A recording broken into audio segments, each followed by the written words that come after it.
Basic turning and fitting. Measuring instruments. Outside micrometer. Used to measure the length, diameter, and thickness of a small object. Works based on the principle of working of nut and bolt assembly. Least count of micrometer is 0.01 mm or 0.001 cm. At first there is the frame of a micrometer. The U-frame of micrometer is made of steel, cast steel, malleable cast iron or light alloy. There is a hardened steel and will attach to the left-hand side of the frame, and on the right-hand side of the frame there is the spindle. The anvil is used for holding and supporting the jobs for measurement. It does not move and is fixed in its place, whereas the screwed spindle over here, it can move backward and forward. This spindle does the actual measuring and it possesses its threads of 0.5 mm pitch. These comparatively darker surfaces is attached to both the anvil and the spindle are the hardened ends. They are hard and high wear resistant surfaces. They are used to resist the micrometer from friction with the job surface and protect the micrometer from wear. After that there is a sleeve connected to the right hand side of the frame. The sleeve is also sometimes called barrel. There is a lock nut attached here. This lock nut or locking lever is used for locking the micrometer for a desired amount of time after taking or setting the reading. After that, the main scale of the micrometer is engraved on the sleeve. Then connected to the sleeve there is a thimble. This thimble is a tubular or cylindrical cover attached with the spindle. It rotates and moves with the spindle when the spindle is adjusted for measurement. The circular scale of the micrometer is engraved on this beveled portion of the thimble. The linear scale looks like this, and the linear scale has readings on both up and downwards, and in between them there is a reference line, and here we have the circular scale on the thimble. It has readings up to 50 mm. That is from 0 to 50 mm. In this main scale or linear scale, the right end of thimble is provided with knurling. This knurling on the thimble provides grip when handling and rotating the thimble so it does not slip from hand during measurement, so this knurling provides us grip while holding the micrometer. And at last we have the ratchet nut. This ratchet nut is used to move the spindle very softly when a job is to be adjusted between these two jaws. In other words, we use the thimble for frequent and hard movement of spindle towards the job. And after the spindle reaches near to the job, then this ratchet nut is used to move the spindle very softly and thus hold the job softly during measurement and adjustment to avoid wear and friction.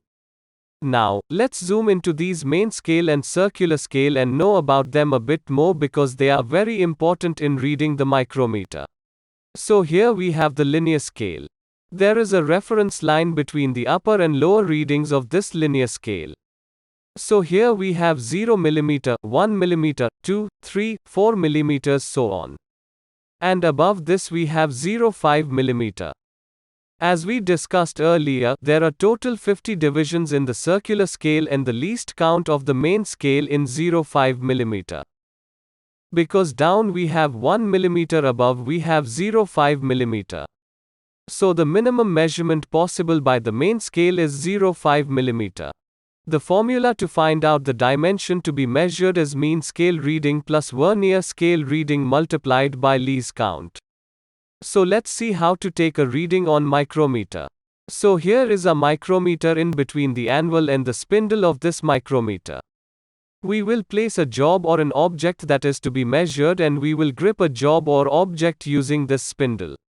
Since this is an outside micrometer, we only take outside surface reading of the object using this micrometer. When we rotate this thimble in the clockwise direction, this spindle moves forward towards the anvil.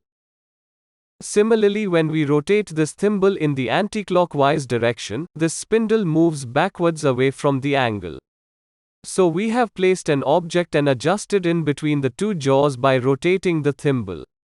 And when there is very little space between the spindle and the object, then it grips properly by softly moving the spindle by rotating this ratchet nut.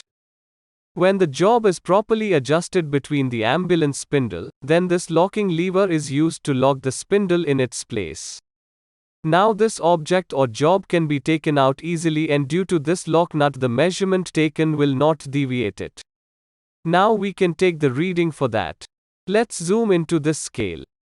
Then we can see this view. Now we will note this reading. We already know the formula for taking the micrometer reading is main scale reading plus thimble scale or circular scale reading multiplied by least count of micrometer. First, main scale reading. Here we have 5 mm, then 10 mm. These lines are the main scale reading. So our main scale reading here is 10 mm. But when we were rotating this thimble here, we can see one more line on the linear scale that is uncovered. And we have already discussed that the distance between this line and this line is. So the reading of this one more division is 0.50. So our final main scale reading is 10 plus 0.50, which is 10.5 mm. Now let's note the thimble reading or circular scale reading. Here we can see the reference line on the main scale and the line of circular scale that coincide with this reference line is the circular scale reading.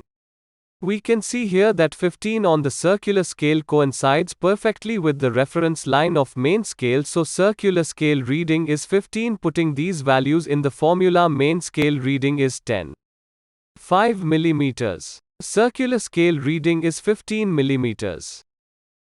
We already learned that least count of the micrometer is 0.01 mm. So we get 10.5 plus 0.5. So the reading obtained is 10.65 mm. Thus we can obtain an accurate reading using a micrometer.